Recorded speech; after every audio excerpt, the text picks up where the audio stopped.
All right, fam. So I'm back in the hotel room chilling, but I did want to talk about probably for me personally, the standout game at the Xbox show today, and that's Clockwork Revolution. It's not going to come as like a surprise to any of you guys who have followed me for a while. You know, I love like cinematic games. I love games with like steampunk vibes. I really love like BioShock games, which is why I'm excited. We're about to get into like BioShock Renaissance, basically. We're going to have Judas. We're going to have a literal new BioShock game, and potentially like a remaster remake of the original BioShock game is also rumored, and Clockwork Revolution, which is taking a lot of direct inspiration from BioShock. It's going to be a very good time. That being said, there are some like gameplay details and updates and stuff. Cammy collected a bunch of them on Twitter, and I wanted to just kind of run through these with you because there's a lot. And I think a lot of this is interesting and helps make what we saw make a lot of sense. So throughout this video, you're going to see clips from what they revealed at the Xbox show today and go from there. The first thing I'll mention is, of course, with the release date. They said that it's coming in due time. I just want to say at the outset, I think, and like I personally interpret that as very late 2026,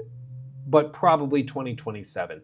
That's what I interpret it to mean. I know some people are saying, oh, that's just tongue-in-cheek. It means they're working on it until it's ready. Yeah, but practically, they said with a lot of games, like coming in 2026. They were very comfortable saying 2026, if that was the window. This, though, they are not saying that. They're saying in due time, which I think indicates pretty clearly that this is probably a 2027 game and that they need more time. Now, personally, I'm okay with that. If it takes time to polish this up and get it continuing to look this good all the way throughout, I'm okay with that. But I do want to just say that up front because I know a lot of people are going to be like, oh, when's this coming?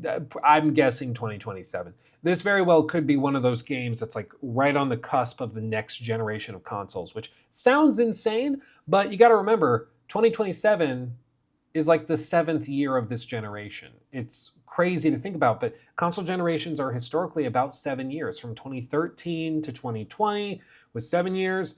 This would time out pretty similarly. We know from the FTC documents with the Activision Blizzard case with Microsoft that was roughly what was being targeted. Microsoft might even target a tighter generation with new hardware in late 2026. So it's potentially, there's a potential that this game is even a next-gen game, next-gen Xbox, which would be insane. Or at least supported cross-gen, whatever. That being said, they did stress, and like I said, this highlight is coming from Cammy, username of Okami13 _ on Twitter, X, whatever. I highly recommend you check them out and follow them because they do great recaps and stuff like this. But as you can see, you get to create your own character, play the role of Morgan Vanette, a member of the Rotten Row Hooligans gang. And this was something that was showcased, of course, at the outset when you're basically selecting what they look like. So there's character customization and stuff like that. No word on voice actors, actresses, if there's alternate voices or whatever. But what we did here in terms of voice acting sounded pretty good. So I'm a happy camper either which way. Deep RPG mechanics with reactive world and dialogue. This probably, to me, was the biggest surprise because based on the initial trailer, it basically looked like BioShock Infinite, which was perfectly fine. You know, like it's why this game I think was such a standout for me because it looked really good to begin with. Like I didn't need RPG mechanics and more gameplay depth. Already I was on board. Like you struck oil, you didn't need to keep digging, but they kept digging and they found like a diamond deposit next to the oil that they found. I'm here for it. Hopefully it actually has consequence and significance, but if they're melding like, you know, actual first-person shooting RPG inspirations with BioShock and that production quality, I'm here for it. I'm here for it, either which way. Now, this next one is kind of funny. In Exile hired experts from Rockstar, Bungie, and Blizzard to assist with cinematics and some gameplay. I did a little digging into this, and it is true that they actually hired one particular person individually and specifically that used to work at Rockstar. And it seems like this was an attempt specifically to improve like cinematics quality and setups and techniques and stuff. And it's worked. They basically sniped this person after Red Dead 2, and then it's, you know, been something that clearly has paid dividends. And it's always funny to me, like how just one person or even a few people can make such a difference. Like you get the one guy who's just really good. Like he just gets cinematics. And he brings one of his coworkers, and she's phenomenal at lighting cinematics, and she's just a wizard at it. And just those two people, all of a sudden, can totally transform the look and the style, and it's just fantastically impressive, and it's made a difference. I mean, it really, really has. I'm sure that, you know, some of the people that they've hired in the last year or two, since the initial reveal, I'm sure, have also helped get it to this point as well. And this is why I think it's also important to remember from our perspective as gamers and the consumer side of the industry that sometimes game announcements, and this is something I've seen reaffirmed even here in Los Angeles for Summer Games Fest, a lot of time announcements are not necessarily just for the customers. They're not just for the people that will eventually be buying the game. Some of these announcements are done specifically to try and appeal to new talent, to get people aware so that they come out and buy, or I guess buy into the vision, but that they come in, apply, and want to work at the studio. It's how you attract world-class talent, and it's how you can have a candid conversation with the talent before hiring them. One of the notable examples of when this didn't happen and didn't work was with Redfall, which a lot of people have already forgotten, but Redfall was, of course, coming from Arcane, and it was a game nobody really saw coming, frankly, nobody wanted, and it was a 4-player co-op looter shooter thing. It was just kind of had nothing to do with anything and nobody really wanted it. But what was reported multiple times is that Arcane would hire people that were, of course, from the outside, and they are applying for a job at Arcane Austin. They think they're going to be working on a new Prey game, you know? Like, they think they're working on maybe a spin-off for Dishonored or something, because Arcane Leon typically handles that.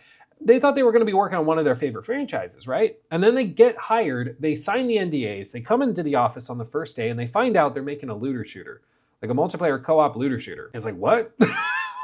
Like, what do you mean? What are you talking about? I didn't want to make this game. I didn't want this. And it caused a lot of problems because a lot of the senior people also didn't want to make it, so they ended up leaving. But then you got to a point where a bunch of people were applying for this job, and then they got hired and ended up making a game they didn't really want to make, but they were already in too deep. And the lack of passion, unfortunately, kind of seeps into the product sometimes too. But in this case, you know, you reveal Clockwork Revolution a couple of years ago or a year ago, whatever it was, and people see that, go, I want that. That looks awesome. I would love to work on that. And they go, they reach out, maybe they're like, hey, I could see working wherever the studio is based. I could see doing that. You know what, I'll apply. I'll go talk to them. And that's how you can attract some amazing talent. It's also just good for candid conversations. I was talking to a developer today, and he's like, it's so much easier to hire the right people when you can just show them the trailer of what you are making and say, hey, what skills do you have that could enhance this thing that I can show you? And it kind of makes sense. Like, yeah, if you're going to hire somebody to build a house, but you can't show people what a house is, it's kind of hard to get the right people.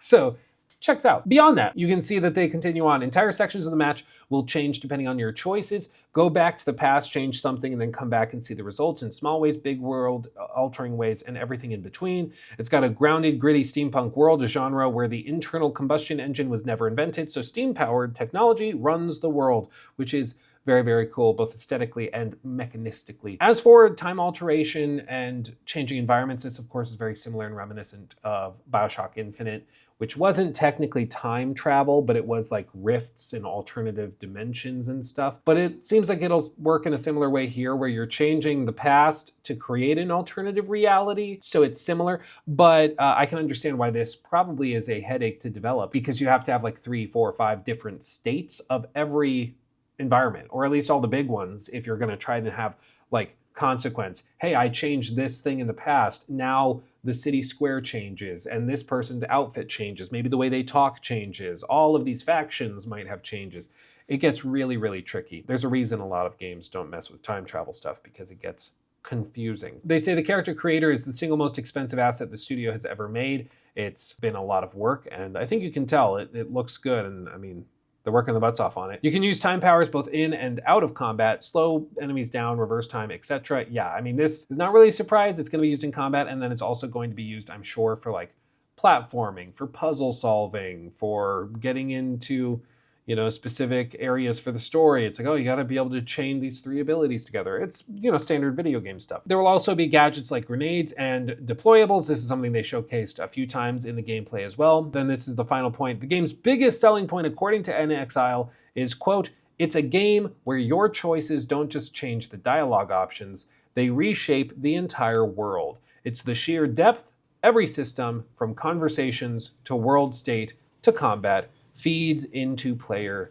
agency, which I swear I'm not farting, it's motorcycle, which is in fact, I think, compelling. It's compelling. The one thing is, like, we hear this from a lot of companies. Every company is going to tell you that their game has endless replayability. Every company is going to tell you maybe not endless, but you get what I mean. Like every company's going to talk up their game. They're going to hype it up. Every company's going to say, yeah, we want your choices to change the environment. We want your choices to change dialogue, to change the world state. Like you'll hear developers say that because they want to sell their game, and that's what they're trying to do. And that's great. But it's really hard to accomplish it in the way that they're aiming for here. It's possible. Like I think they did a good job in BioShock Infinite with what they were trying to do. But that game also changed and morphed a lot as it was developed. There's all sorts of stories about that, but it changed and morphed a ton.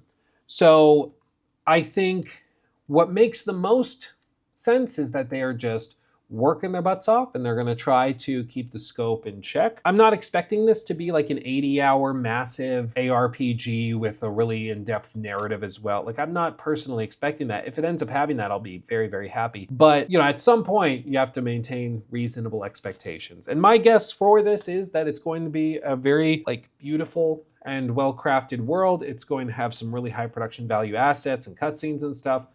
I think the gameplay looks really good. I just personally am going to keep my expectations low when it comes to like changing the world state and rewriting the past. There are games that have done time loop stuff very, very well. This isn't necessarily time loop, this is something else, but you know what I mean, like changing something in the timeline to see a different effect. The best one I've ever played was The Forgotten City. I talk it up all the time on stream when people ask for a game recommendation.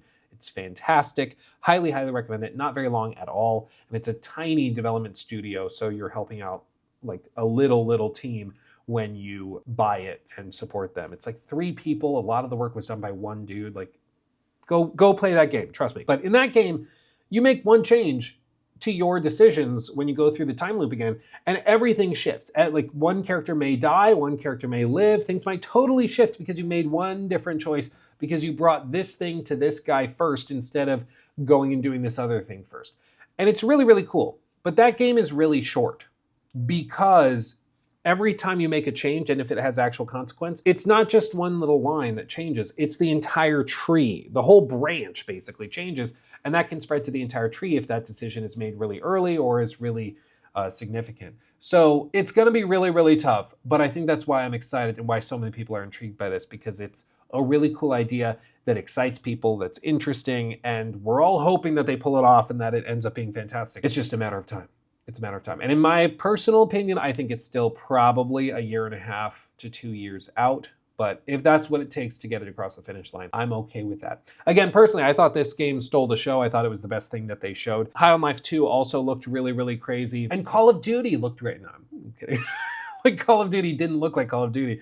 And what a weird way to end the show also. Can we just agree that we shouldn't normalize, like, and we have one more surprise, and it ends up being the game that comes out every single year. It's coming out on Xbox One and PS4. Yes, they confirmed that. It's coming out on the last gen of hardware still. Like, can we just normalize that not being the one last big announcement, the thing that's come out every year for 20 years and that everybody already knew about, basically? So that's my personal preference. Make the one last thing something surprising, personally. Like, they could have finished the show on Clockwork Revolution, and I would have been a very happy camper, frankly. Finishing on Call of Duty was weird, but anyway, that's just me. Let me know what you think of all of this in the comment section below. I'm going to be interested reading through those comments. I have a big plane ride coming up here in like a day, so I would happily read through those comments while I'm chilling on the crappy hotel Wi-Fi, or not hotel, airplane Wi-Fi. So hit me up, let me know in the comments. I cannot wait to get back and start streaming again. I miss you guys dearly. And trust me, once we get back and we start streaming, it's gonna be normal for hopefully a while. Again, I can't wait. I miss you all.